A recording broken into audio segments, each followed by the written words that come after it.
They love not their soul like even unto death. Praise the Lord, say. Amen. God has a need.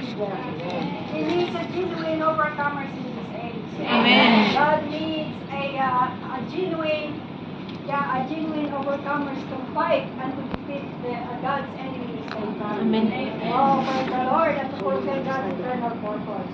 Praise the Lord that the final victory will not be gained by the angels, but by the man-child. Amen.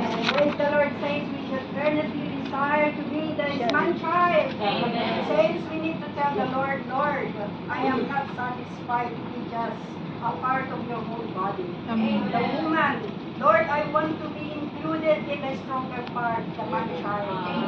Lord, by your mercy and grace, make me a part of it. I want to be raptured. Amen. Praise the Lord, after the man-child has been resurrected and raptured to heaven, he will not tolerate to see Satan in the heavens. Amen. So even today, we should not tolerate to see Satan in the church, but should fight against him. Amen. The Lord, our fighting against Satan today will qualify us to fight him in the heaven. Amen. Today we should offer ourselves to the Lord to be the man-child. Amen. We should have the willingness to cooperate and coordinate with the Lord and give our whole being unto Him. Amen. So that He can enter into us to train us and to perfect us to fight God's enemy, Satan. Amen. We can overcome the enemy and we can overcome Satan by the blood of the Lamb, the word of our testimony, and by not loving our soul life even unto death. Praise the Lord, let us keep ourselves under the 7 spirits.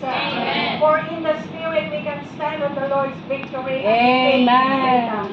We should have the realization that we are under the precious blood of our Lord Jesus. Not just now, but all the time. So whenever we have a failure, saints, we should simply exercise our spirit, our faith, and apply the blood of the Lord.